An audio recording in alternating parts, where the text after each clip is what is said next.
Hey guys, welcome back to my channel. My name is Kim. If you're new here, thank you so much for stopping by. I hope that you will stick around by hitting that subscribe button down below. So today I'm here with a really fun winter themed tag. This is called the Winter Wonderland tag.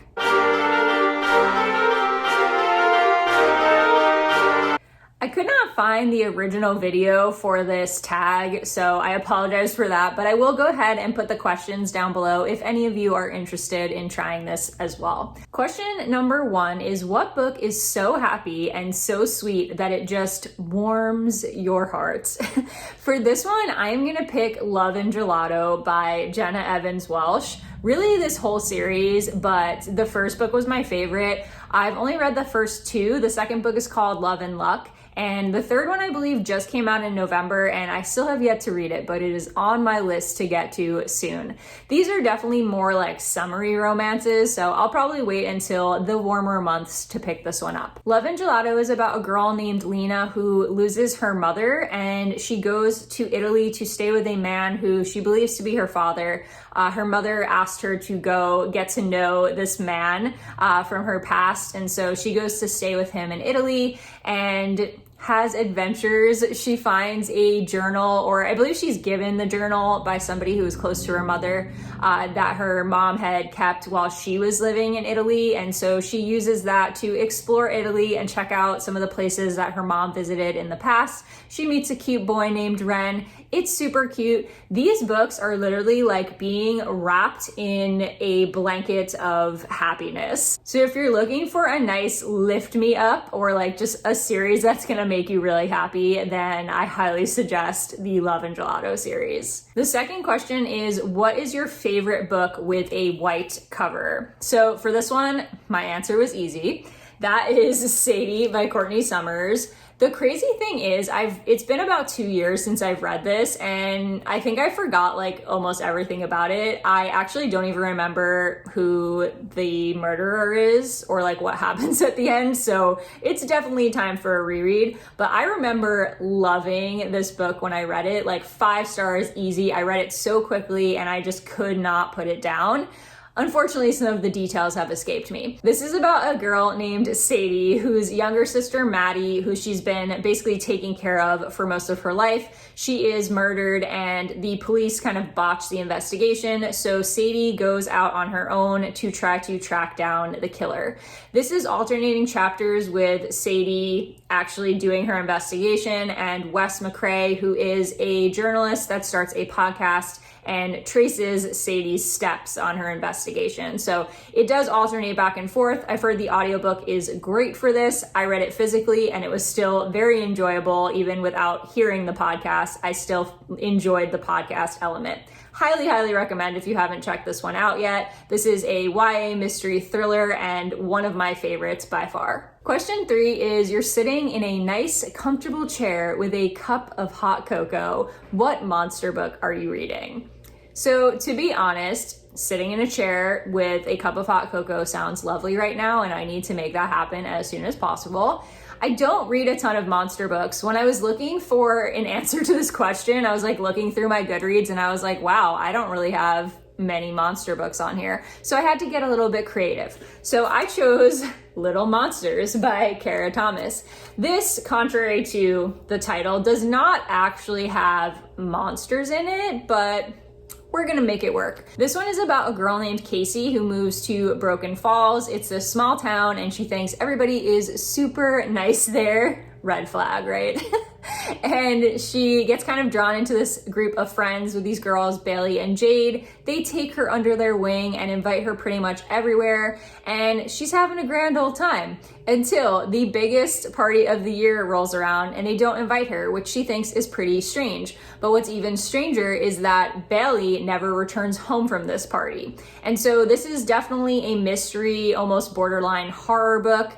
There aren't actual monsters in it, but it's still really good. It's like a murder mystery, sort of. They're trying to figure out what happened to Bailey, and she's following all of these clues, and everybody is kind of turning their eyes on the main character, thinking she might be involved because she's the new one to town, you know, she's like the outsider. Number 4 is, it's snowing outside and you decide to have a snowball fight. What fictional character are you having a snowball fight with? So for this one, I chose Miles from Looking for Alaska.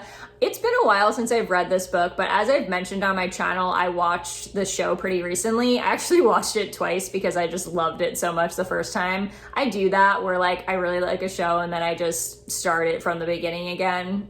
I don't know. This is what I do. But yeah, I just love the group of friends in this book. I think that they are adorable. I realize now it'd be a little bit weird for me to hang out with a bunch of high school kids because now I'm an adult and I'm not in high school anymore.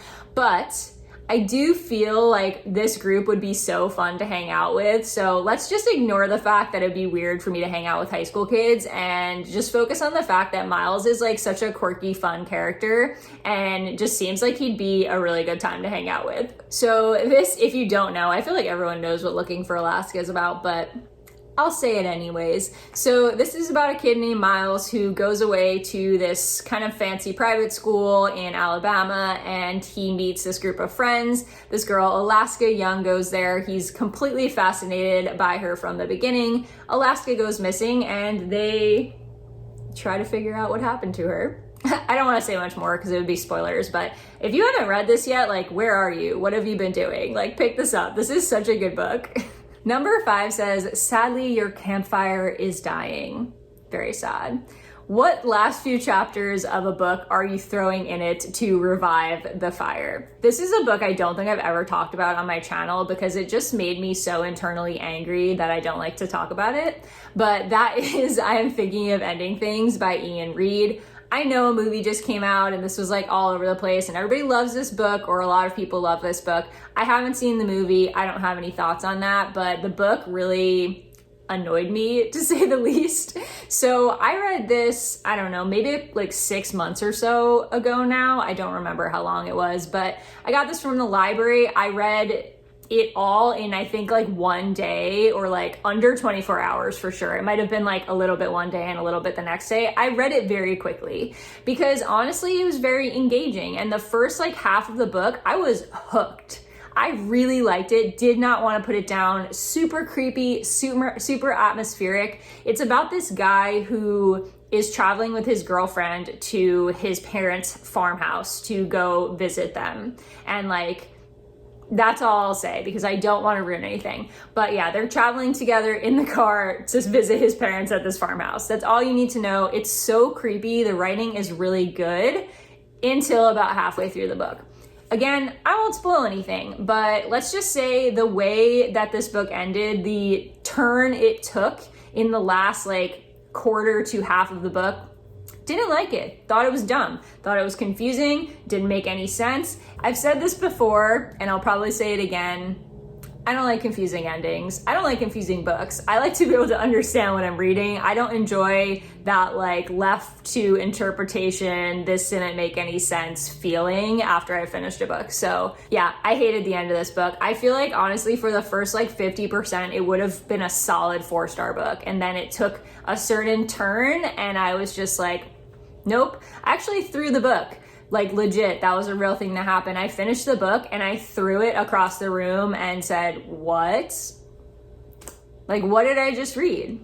If you've read this book, let me know in the comments. I'd love to hear your thoughts. I know some people absolutely love the ending and loved this book. So I don't know, maybe I'm in the minority. I tend to have unpopular opinions. Question number 6 is, what book do you love so much that you would give it to someone as a Christmas gift to inspire them to start reading? So I had a couple that came to mind, and I really do feel like this would depend on the person I was gifting. Like, I think I would choose a different book if I was picking a book for a kid. Like, I have certain books that I definitely hand to like more reluctant readers when it comes to like my students, because I know that they're books that are very accessible and tend to like hook kids really easily with the story. And that's kind of like separate from what I would give to like an adult. So I'm gonna do what I would give to an adult to inspire them to read. And if you guys wanna see at some point a video of books to kind of hook like reluctant kid readers, then I'm happy to do that.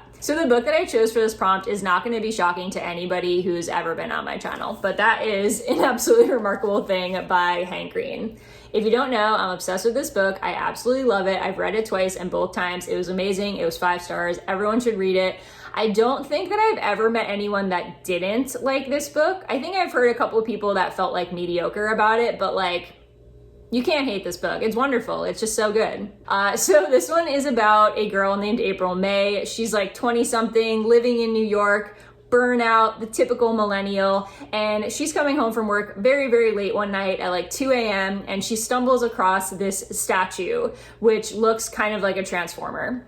And it just showed up in the middle of the street in New York City. No one knows where it came from. She decides that she's gonna call her friend and they're gonna do this like mock interview with this statue that she just comes up with this impromptu name for, and she names Carl. And so they upload this video to YouTube. It goes absolutely viral. They find out the next morning that these Carls, as she has dubbed them, have popped up in major cities all around the world. And the story progresses from there. This is definitely light sci-fi. Like, there are sci-fi elements to it, but it's mostly reads like a contemporary.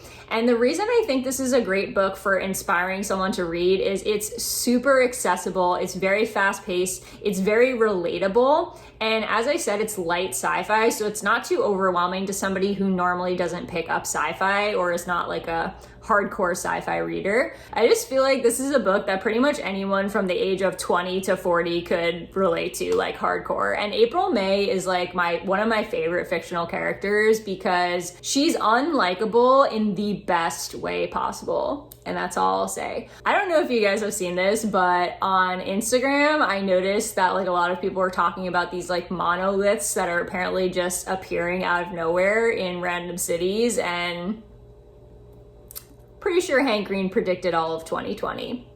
Just saying. The last prompt, number 7, is who do you tag?